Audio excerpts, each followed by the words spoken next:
নমস্কাৰ বন্ধুসকল, এডুকেশ্যন বাই zero' YouTube চেনেলটোলৈ আপোনালোক চবকে স্বাগতম জনালোঁ। আজিৰ ভিডিঅ'টোত আমি এইবাৰ হৈ যোৱা আছাম পুলিচ SI গোটেইকেইটা ডিপাৰ্টমেণ্টৰ কাৰণে জেইলাৰ, তাৰপিছত APRO, আছাম পুলিচ কামাণ্ডো আৰু আনাৰ্ম যোনটো SI UB গোটেইকেইটাৰ কাৰণে কাট অফ কিমান হ'ব পাৰে, কিমান পোষ্ট আছে আৰু কিমানখিনি ষ্টুডেণ্ট ছিলেক্ট কৰিব, গোটেইখিনিৰ ওপৰত ভালকৈ ভিডিঅ'টো ডিছকাছ কৰিম আৰু ভিডিঅ'টো খুব ইণ্টাৰেষ্টিং হ'ব, শেষলৈকে চাব। ইয়াত কাট অফ ৰিলেটেড আৰু ভেকেঞ্চি ৰিলেটেড গোটেইখিনি ইনফৰ্মেশ্যন পাই যাব। তেন্তে আহকচোন ভিডিঅ'টো ষ্টাৰ্ট কৰোঁ। চাওক, কাট অফটো জনাৰ আগতে আমি কিছুমান ডাটা জানিব লাগিব। সেইটো কাৰণে মই যোৱা বছৰৰ যোনখন কাট অফ লিষ্ট আছে সেই কাট অফ লিষ্টখন লৈ লৈছোঁ আৰু লগতে এই বছৰ তাৰ আগৰ বছৰৰ ভেকেঞ্চি কিমান আছিল সেই গোটেইখিনি লৈ লৈছোঁ। ঠিক আছে। চ' যেতিয়া আমি যোৱা বছৰৰ কাট অফ চাওঁ, জেনেৰেলৰ কাট অফ গৈছিল 71, জেনেৰেলৰ 71 গৈছিল, জেনেৰেল ফিমেলৰ 59.5 গৈছিল। তেনেকৈ বাকীখিনি ST SC OBC এইখিনি চাই ল'ব পাৰে। আৰু এইবাৰতো EWS নাই, চ' এইখিনি আমি কনচিডাৰ নকৰোঁ এইবাৰ। বাকী চাওক, যোৱাবাৰ যেতিয়া আমি ভেকেঞ্চি চাওঁ, জেনেৰেলৰ ভেকেঞ্চি আছিল 126 ভেকেঞ্চি আছিল আৰু নটিফিকেশ্যন আছিল যে এটা পষ্টৰ এগেইনষ্টত 5টাকৈ ছিলেক্ট কৰিব। ডেট মিনছ জেনেৰেলৰ ছিলেক্ট কৰিছিল যোৱাবাৰ 445জন কেণ্ডিডেট। বিকজ ইয়াৰে 30%, 126ৰ 30% ফিমেলৰ কাৰণে ৰিজাৰ্ভ আছিল।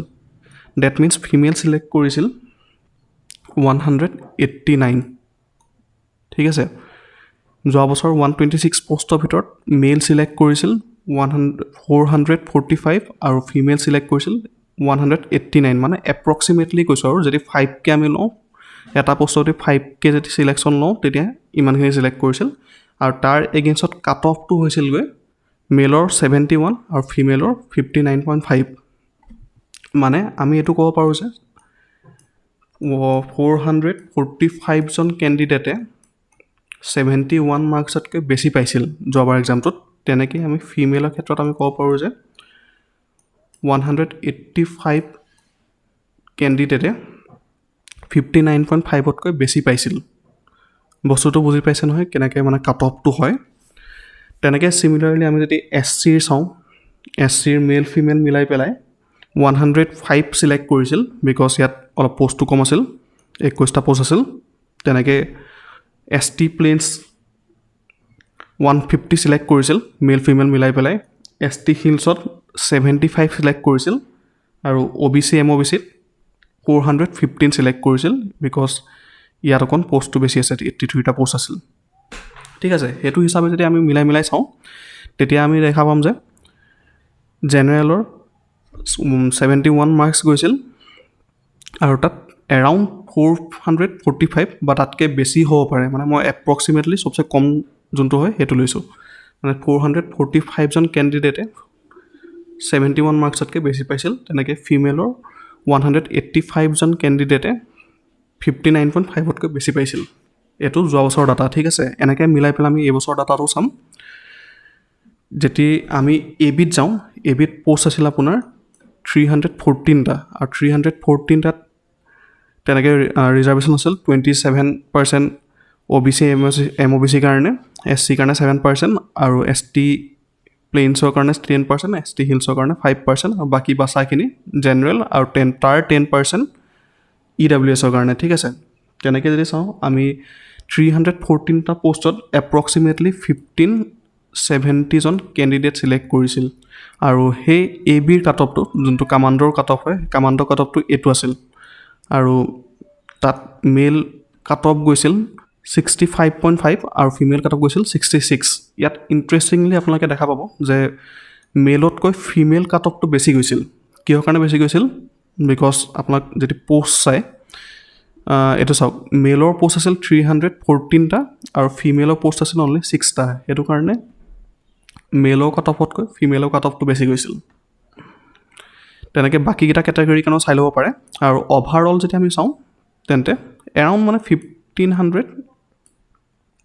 1500 ধৰক 1600 মান ছিলেক্ট কৰিছে আৰু এৰাউণ্ড 1600। আৰু যদি কোনোবাই চিমিলাৰ মাৰ্কছ পাইছে তেতিয়া অলপ বেছিকৈ ছিলেক্ট কৰিছে। ঠিক আছে।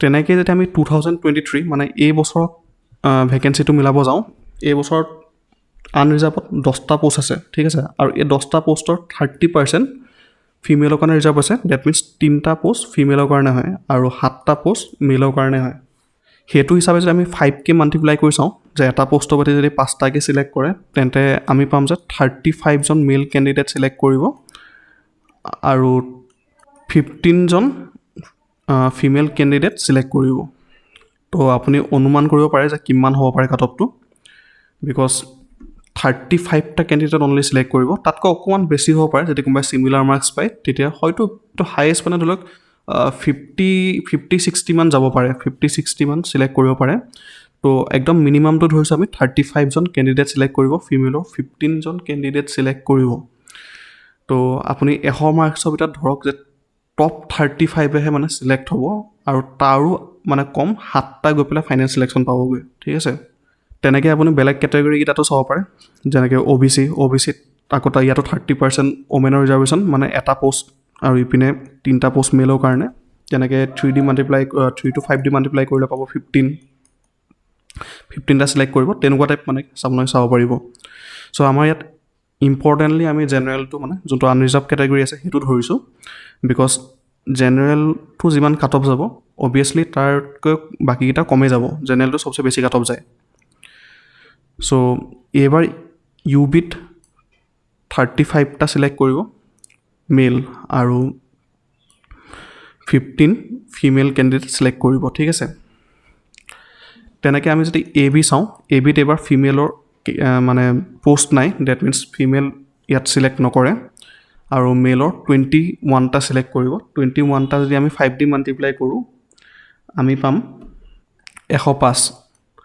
105টা কেণ্ডিডেট চিলেক্ট কৰিব ইয়াত আৰু সেইটোতে আপুনি আইডিয়া কৰিব লাগিব যে 100 মাৰ্কছৰ ভিতৰত টপ 105টা কেণ্ডিডেটে কিমান মাৰ্কছ পাব পাৰে ঠিক আছে তাৰপৰা মানে কাট অফটো মানে আপুনি এটা অনুমান লগাব পাৰিব কিমান হ'ব তেনেকৈ আমি যদি আৰু পিছলৈ চাওঁ যে SI APROত কিমান হ'ব এই বছৰ ইয়াতো তেনেকৈ 6টা আছে 6টাৰ 30% মানে 2টা কেণ্ডিডেট ফিমেলৰ কাৰণে হ'ব 2টা পোষ্ট ফিমেলৰ কাৰণে হ'ব আৰু 4টা মেলৰ কাৰণে হ'ব 5D মাল্টিপ্লাই কৰিলে আমি 20 পাম আৰু ইপিনে 5D মাল্টিপ্লাই কৰিলে আমি 10 পাম মানে 20 জন মেল কেণ্ডিডেট চিলেক্ট কৰিব আৰু 10 জন ফিমেল কেণ্ডিডেট ঠিক আছে কিন্তু এইটোত হয়তো অকণমান কাট অফটো কমো হ'ব পাৰে বেছিও হ'ব পাৰে আৰু মষ্ট লাইকলি ইউবিতকৈ কাট অফটো কম হ'ব বিকজ এই কেটেগৰীটোত অলপমান বেলেগ মানে ডিগ্ৰী খুজিছিল স্পেচিফাইড মানে এটা টাইপৰ ডিগ্ৰী খুজিছিল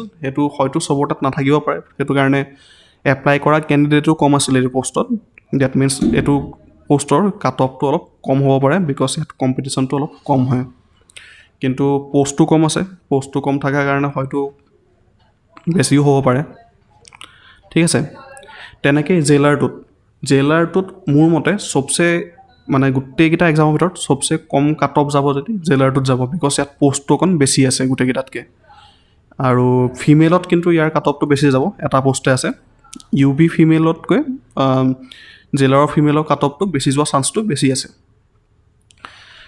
সেই আগৰ নিচিনাকৈ ইয়াতো যদি আমি মাল্টিপ্লাই কৰি চাওঁ 22টা তেতিয়া জেইলাৰৰ পোষ্ট আমি দেখিম মেলৰ আনৰিজাৰ্ভৰ কাৰণে 110টা চিলেক্ট কৰিব আৰু ফিমেলৰ এটা পোষ্ট আছে যিহেতু সেইটো কাৰণে ইয়াত ধৰি লওক 5টা চিলেক্ট কৰিব চ' এনেকৈ আমি কিমান পোষ্ট আছে চাই পেলাই যেতিয়া আমি চাওঁ যে কাট অফটো কিমান যাব পাৰে তেতিয়া আমাৰ কাৰণে বেছি সুবিধা হ'ব আৰু এইকেইটা পোষ্ট মই আগতে দিছিলোঁ মানে এক্সামৰ টাইমত যে কোনে কিমান স্ক'ৰ কৰি আহিছে ঠিক আছে ডাটাটো অকণ কম আছে তথাপিও ইয়াৰ পৰা আইডিয়া এটা ল'ব পাৰে যেনেকৈ চাওক যোনটো 2022 চনৰ যে SI হৈছিল তাৰ পিছদিনাখন মই দিছিলোঁ এইটো তেতিয়া চাওক বেছিভাগে আপোনাৰ আইডিয়া কৰিছিল যে কাট অফটো 45 to 55 মাৰ্কছৰ ভিতৰত হ'ব বেছিভাগে এইটো আইডিয়া কৰিছিল কিন্তু যেতিয়া মানে অৰিজিনেল ৰিজাল্টটো ওলালে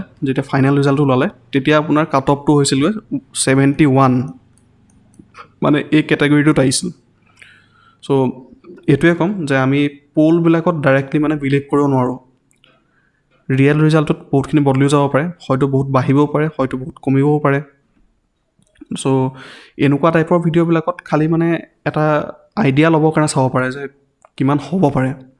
বাকী বিলিভটো মোৰ মতে কৰিব নালাগে এনেকুৱা পল চাই পেলাই, ঠিক আছে। তেনেকৈ এই বছৰৰ 2023 কৰা পল, দুদিন আগতে কৰিছিলোঁ পলটো। তাত চাওক 90+ পাম বুলি 40% মানুহে কৈছে, 80+ পাম বুলি 11% মানুহে কৈছে, আৰু 70+ পাম বুলি 17%, 60+ পাম বুলি 16, আৰু 50+ বুলি 16 কৈছে। যিমানখিনি মোৰ লাগিছে এটা নেগেটিভ মাৰ্কছ থকা এক্সামত 90+ পোৱাটো খুবেই টান, 90+ পোৱাটো খুবেই টান নেগেটিভ মাৰ্কছ থকা এক্সামত। চ' বেছিভাগ কেণ্ডিডেটে এই 80 পৰা লৈ 70 ঘৰটোত আছে, 80 পৰা লৈ 70 ঘৰটোত আছে। সেইটো কাৰণে যেতিয়া আমি জেনেৰেল UBৰ কাৰণে চাওঁ কাট অফটো, তেতিয়া আমাৰ তাত 35জন কেণ্ডিডেট চিলেক্ট কৰিব, ঠিক আছে। এই 35জন কেণ্ডিডেটে কিমান মাৰ্কছ পাব পাৰে, টপ 35 কেণ্ডিডেটছে আপোনালোকে অনুমান কৰিব পাৰে, বিকজ আপোনালোকে এক্সামটো দিছে, পেপাৰৰ টাফনেছটো দেখিছে কিমান হয়, আৰু পেপাৰখনো কেনেকুৱা হয় ভালকৈ আপোনালোকে বুজি পাইছে। চ' মোৰ আইডিয়াত এই 70 to 80 ঘৰৰ ওচৰতে কাট অফটো থাকিব লাগে। কিন্তু আপোনালোকে ডিম'টিভেট হ'ব নালাগে, পোষ্ট ৱাইজ কিমান ভেকেঞ্চি আছে, কিমান চিলেক্ট কৰিব, গোটেইখিনি মই কৈ দিছোঁ। আৰু হোপ ফৰ দ্য বেষ্ট, ভালকৈ চাওক কি হয়। আৰু মোৰ মতে যেতিয়াও আপোনালোকে 50+ যদি পাইছে, ৰানিংটো কৰিয়ে থাকক, বিকজ আৰু এক্সামটো হ'ব ফিউচাৰত, আৰুতো হ'বই। চ' যিমান প্ৰেক্টিচ থাকিব সিমান ভাল আপোনালোকৰ কাৰণে। আৰু প্ৰেক্টিচ থাকিলে আৰু এটা ছেকেণ্ড কথা আৰু এটা ভাল যে ফিটনেছটোও থাকিব। লগতে আজিকালি দেখিছে চেণ্ট্ৰেলৰো জব বহুত ওলাই আছে, যেনেকৈ CRPFত ওলাই আছে, তেনেকৈ BSFত ওলাইছে। ৰানিং কৰি থাকিলে সেইবিলাকৰ কাৰণে সুবিধা হ'ব। বাকী যোনে 50 তলত পাইছে, মই সিহঁতক ছাজেষ্ট কৰিম যে পঢ়াত আপোনালোকে বেছিকৈ মন দিয়ক। আৰু 50 ওপৰত পোৱাখিনিয়ে পঢ়াটোও ৰাখক, লগতে ৰানিংটোও ৰাখক। আৰু যোনে এই 70 আৰু 80 মাজত যোনে পাইছে, সিহঁতে সঁচাকৈ মানে খুব ভালকৈ ৰানিঙৰ প্ৰেক্টিচ কৰিব লাগে এইকেইদিন। ৰানিং বুলি ক'ব গ'লে মানে যোনটো মানে ফিজিকেল ট্ৰেইনিংটো আছে, যেনেকৈ ৰানিং আৰু লং জাম্প, দুটাই ভালকৈ প্ৰেক্টিচ কৰিব লাগে।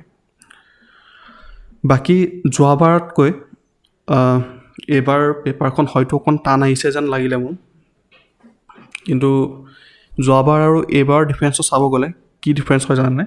যোৱাবাৰ যোনটো পঢ়াৰ মেটেৰিয়েল আৰু এইবাৰ মেটেৰিয়েলটোত অকণমান ডিফাৰেঞ্চ আছে। কিয় কওকচোন?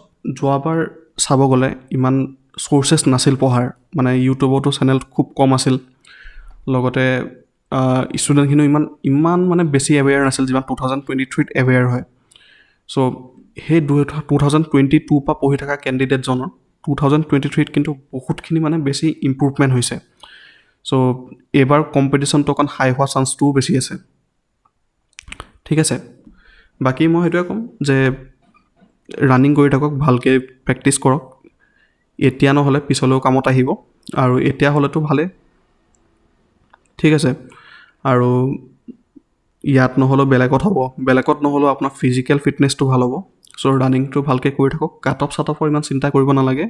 সেইটো কাৰণে মই এনেকৈ একজেক্টলি ইমান মাৰ্কছো কোৱা নাই যে এনেকুৱা ইমানেই কাট অফ যাব। এটা ৰাফ আইডিয়া এটা দিছোঁ, আৰু পষ্ট কিমান আছে, কেনেকৈ চিলেক্ট কৰিব পাৰে সেই আইডিয়াটো দিছোঁ, ঠিক আছে। আৰু এই যোনখিনি মই কাট অফ ক'লোঁ সেইখিনি জেনেৰেলৰ কাৰণে কৈছোঁ, আৰু তাতকৈ অকণ কম বেছি কৰি পেলাই ST SC বা ফিমেলৰ কাৰণে আপোনালোকে মিলাই পেলাই চাব পাৰে, ঠিক আছে।